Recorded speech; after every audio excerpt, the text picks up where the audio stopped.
I thank you, sir, for giving the opportunity.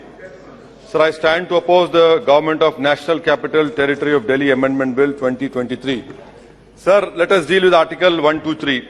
In 2017, Supreme Court in Krishna Kumar held that the ordinance cannot be made to serve an oblique purpose. An ordinance cannot be made to perpetrate a fraud on the constitutional process and to achieve a purportedly oblique purpose. Supreme Court has repeatedly stated ordinance making powers are not routine legislative powers and are supposed to be used solely in emergent situations. The word that has been used by Supreme Court in terms of ordinance is necessity and immediate action, which indicate that ordinance making powers are not to be used on mere whims. This is what this government has done. The court held that where ordinance making powers is based on extraneous grounds and the purpose of ordinance was to perpetrate a constitutional fraud, the courts will interfere and strike down such ordinance. I hope that third time again you lose this case in Supreme Court. What was this ordinance if not petty politics, sir? In the garb of lawmaking within 8 days of Supreme Court judgment, the purpose was mala fide because it snatched the mandate of the electorate and gave it to an unelected civil servant. This is constitutional fraud being perpetrated in broad daylight. Sir, may I give you an example of what the government proposes to do? Sir, you are a very seasoned politician, a senior politician. Look at section 45I4. It requires that before issuing any order, a minister must submit his proposal to Chief Secretary, Chief Minister and Lieutenant Governor. And the list of that matters submitted to LG is expansive. It includes 45I4, matters likely to affect peace and tranquility of NCDT, 45I4 subsection 9, any other matter of administrative importance which the President of India may consider necessary. This basically means that before doing anything at all, the ministers will have to seek the permission of Shri Amit Shah. What use having a minister at all? Similarly, sir, let us look at section 45J subsection 3, which places a duty on the Secretary to Council of Ministers to bypass the CM and inform the LG. Similar clause 4 of 45J4 requires the department secretaries to determine that something is likely to cause controversy with the central government, Supreme Court, other state High Court. Once they have determined it, they are required to report to LG. The CM is a showpiece. He's a showboy over there. Now, section 45J subsection 5, the Chief Secretary is required to ignore the order of the CM Minister, report to LG anything he determines the violation of the Act. Violation of the Act, you go to court. And that is why we have in our Constitution article, sir, you want to speak? Please. Sir, please. That is why in our Constitution we have Article 311.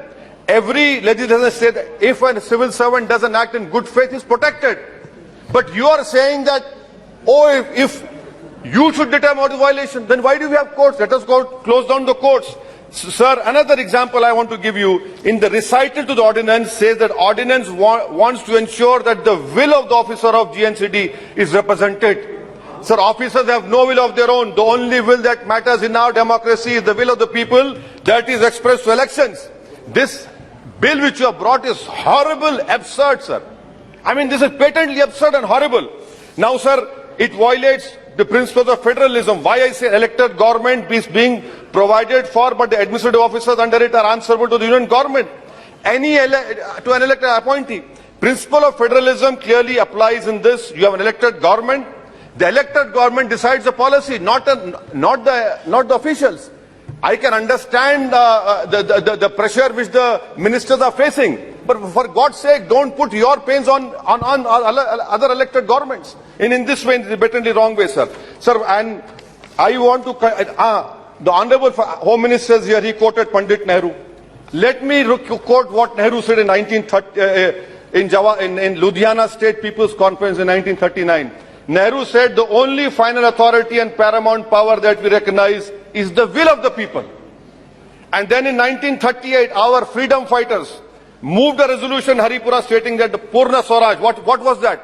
It meant freedom for all of India, including princely states. The resolution said that the only kind of federation that can be acceptable is one in which states participate as free units, enjoying the same measure of democratic freedom as the rest of India.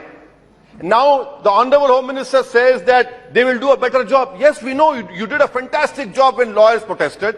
We know that you did a fantastic job by arresting only one community in Northeast Delhi riots. You did a fantastic job which will be written in annals of history on January 26 when farmers protested.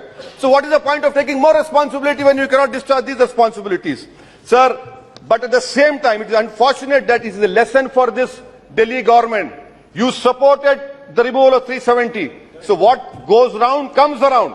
You cannot shout victim now. And sir, I want to know from the Honorable Home Minister replies, Atal Bihari Vajpayee government had tabled a bill in this house for complete statehood. Maybe you were there, sir, at that time. You placed a bill in this house for complete statehood. What is your policy? Why is the government demeaning the dignity of this august house? Take your political fights outside this house. We want to know what is your position on that, sir. And also, sir, please, if you want to end this farce, remove our 69th amendment. Remove this farce. Remove our 69th amendment. No need of that. And lastly, sir, why are you opposing this man? He is your genetically modified product. He came out of your think tank. What went wrong? I'm surprised. We knew that he was your man. He's still your man. Ideologically, he's the more closest to you. Maybe you want to use him for some rainy day when you're not in power. But that is a different chapter, sir. So I conclude by saying that I oppose this unconstitutional bill which violates federalism, which is part of the basic structure of our constitution. This is completely wrong. It will, and moreover, I am warning all regional parties that day is not far when Bengaluru, Chennai, Hyderabad or Mumbai can become union territories. Let us be careful. Thank you.